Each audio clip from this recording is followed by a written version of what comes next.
The ICAC arrests 22 people for suspected corruption in 7 grand renovation projects worth over $200 million. The city leader greets residents and tourists with early festive blessings ahead of the Lunar New Year. And the Bangladesh Nationalist Party wins sweeping election majority after the falling of the autocratic regime by a Gen Z uprising.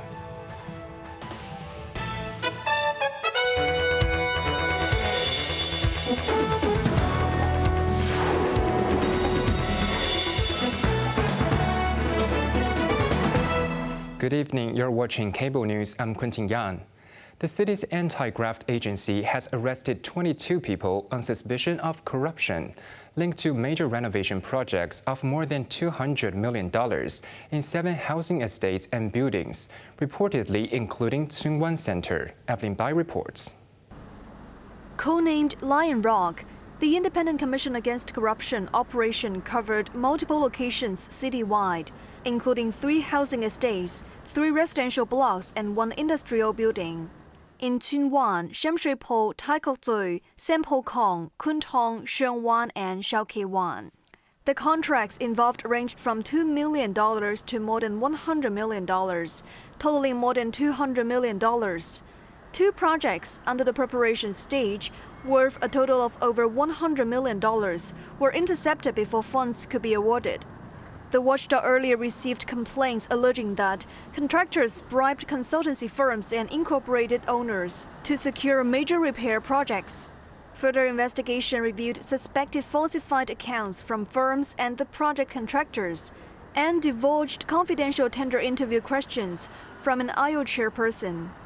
ICAC officers searched the offices of project consultancy firms and contractors, seizing tender and works documents, as well as bank and accounting records. 22 detainees include 17 men and 5 women, aged between 36 and 78, including the directors and staff of 4 project consultancy firms and 3 project contractors, as well as some of the chairpersons of IO. Evelyn Bai, Cable News. Chief Executive John Lee commenced his year-end community visits in Yau Ma Tei, greeting citizens and sharing the festive cheer. In addition, he promised that long-term resettlement plans for Wan Fu Court residents will be announced shortly. Evelyn Bai again has the story. On his way to Prosperous Garden in Yau Ma Tei this morning, Lee spoke and took photos with tourists visiting the nearby Old Yau Ma Tei police station, encouraging them to explore the city and spend locally. The city leader also wished everyone success and that everything goes smoothly, before going upstairs to visit 2 households with elderly members, learning that they were satisfied with the district's support services. Lee expressed gratitude for the seniors' contributions to Hong Kong's development, saying it is time to give back to them. He then went to a nearby park to speak with members of the public, squatting down to talk with a senior in a wheelchair and wishing her good health.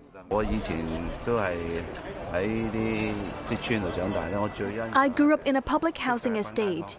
What I cherish most is knowing the neighbors. When festivals come, everyone gathers together, making gokzai, peanut and sesame puffs, at Lunar New Year.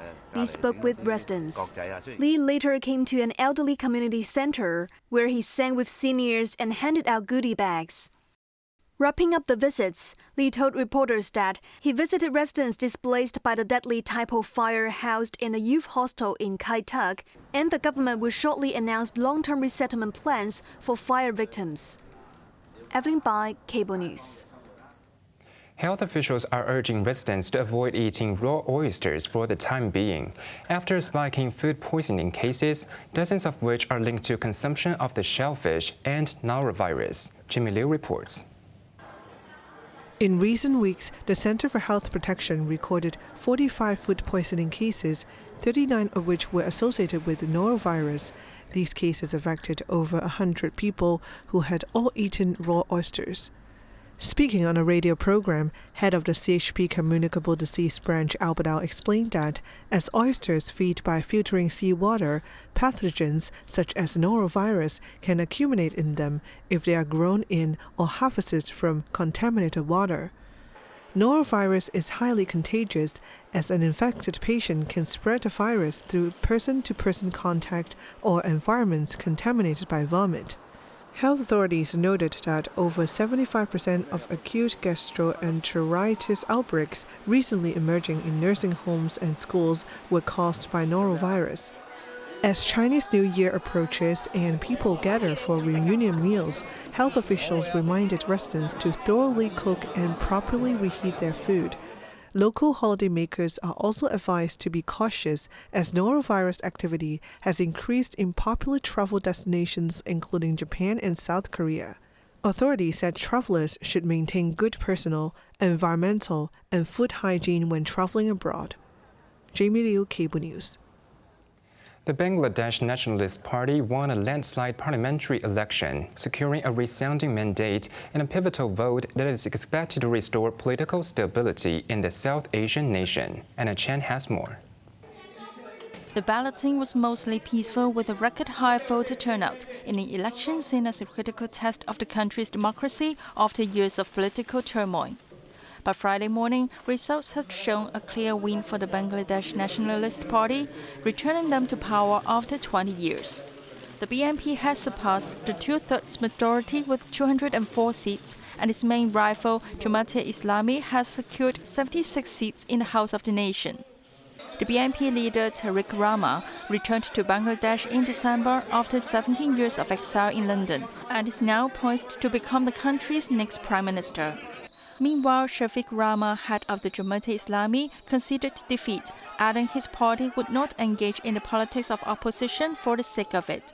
Alongside the election, a referendum was held on a set of constitutional reforms known as the July Charter, which is designed to prevent any autocratic regimes taking power in the future by strengthening judicial independence and introducing a two-term limit for the prime minister. Early results suggested it had passed with over 65% voting yes. The student-led uprising that toppled Sheikh Hasina's 15-year regime in August 2024 had been prompted by mounting anger over widespread corruption, human rights abuses, and economic slump. While Hasina remained in exile in India and denounced the election as a carefully planned farce, the newly elected government now faces an uphill task of restoring democracy, law and order, and economic growth to the country. Anna Chen, Cable News. Japan has seized a Chinese fishing boat and arrested its captain after it allegedly ignored orders to stop for inspection in the country's exclusive economic zone. Beijing swiftly demanded that Tokyo strictly abide by bilateral fishing accords and ensure the safety of the detained crew. The incident occurred Thursday in waters approximately 165 kilometers southwest of Mishima Island of Nagasaki Prefecture, where a patrol from Japan's fisheries agency spotted the Chinese trawler operating inside Japan's EEZ. Officials said they ordered the boat to halt for inspection, but attempted to flee, prompting a pursuit before being taken into custody. The 47-year-old Chinese captain was arrested, while the vessel, carrying 11 crew members, was towed toward Nagasaki for investigation into suspected illegal fishing. Japanese Chief Cabinet Secretary Minoru Kihara later reaffirmed that the government will respond firmly to any unauthorized fishing in its waters. In Beijing, Foreign Ministry spokesman Lin Jian stated that the Chinese government always requires its fishermen to operate lawfully, urging Japan to conduct fair enforcement and protect the crew's safety and legitimate rights. White House border czar Tom Homan announced that the massive immigration raid in Minnesota will end soon and federal agents will gradually withdraw. The state's governor urged the federal government to fund its recovery. Jimmy Liu reports. Since late last year, over 3,000 federal agents have been deployed to Minnesota for a large-scale enforcement operation, during which 2 U.S. citizens, Renee Good and Alex Preddy, were fatally shot in separate incidents, triggering nationwide protests. In a rare retreat, Holman said U.S. President Donald Trump has agreed to end the enforcement actions in Minnesota, which have led to over 4,000 arrests of undocumented immigrants.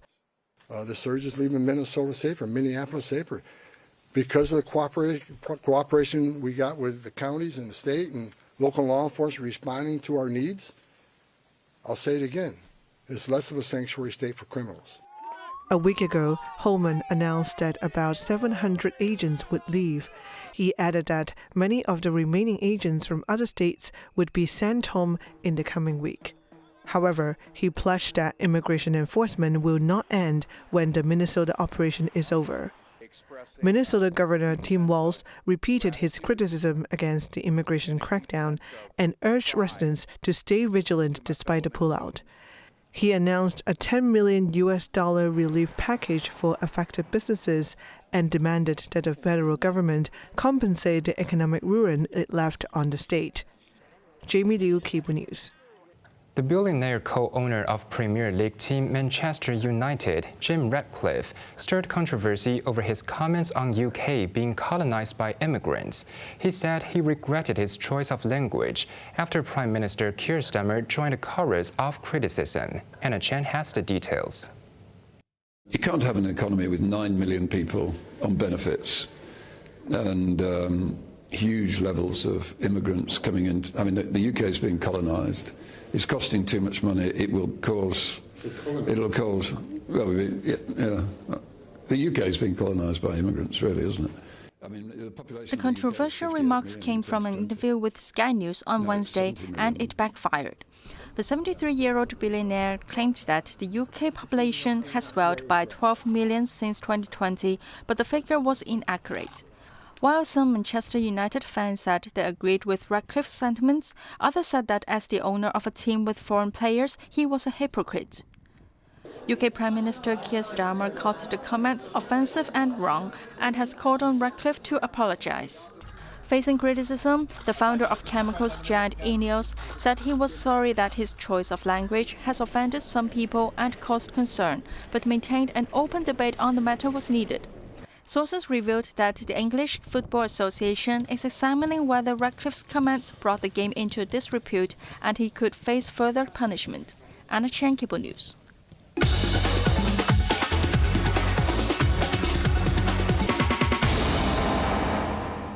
The West Kowloon Cultural District Authority has signed a $3 billion 10-year bank financing agreement with ICBC Asia.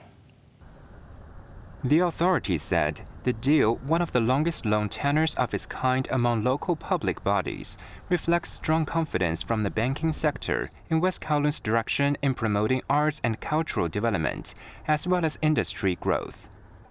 The authority is also exploring additional financing channels, including the possible launch of a medium-term note program, issuing bonds in tranches according to funding needs, with a ceiling of $1 billion. As deficit grew, the $21.6 billion government funding is expected to run out by March. Beyond financing arrangements, the preparatory work for the tendering of a proposed residential development project in the cultural district is progressing, with the authority working intensively to finalize tender conditions within this year. Now let's take a look at the stock market. The Hang Seng Index plunged 465 points. Top active stocks of the day: Tencent was down $3.50. Alibaba was down $3.20. Meituan was down $2.70, while Xiaomi was up 32 cents. As tomorrow marks the Valentine's Day, thousands of hopeful romantics are flocking to the newly reopened Yuelao Hall in Wangtaixing, embarking on a modern pilgrimage to pray for love. Starting today and running through Saturday, the Sixikun Wangtaixing Temple that houses the renovated shrine of Yuelao, a homegrown god of marriage and relationships, is extending operating hours until 9 p.m. Worshippers follow a distinct ritual, collecting a small red cord and tying it to a large red rope, strung between the Golden Boy and Jade Maiden statues, a gesture unique to the newly designed hall. Adjacent to the hall, a newly opened cultural goods shop draws visitors with items ranging from little matchmaker fortune bags to plush God of Wealth dolls. Additionally, other ritual activities will also be held at the temple during the Spring Festival. The administration anticipates roughly 1 million visitors. Onto the weather now. Mainly fine, cloudy periods and coastal mist tomorrow morning. The minimum temperature will be about 19 degrees. Warm during the day, the maximum temperature will be around 25 degrees in the urban areas and a couple of degrees higher in the new territories. And that's our news tonight. I'm Quentin Yan. Thank you for watching. Good night.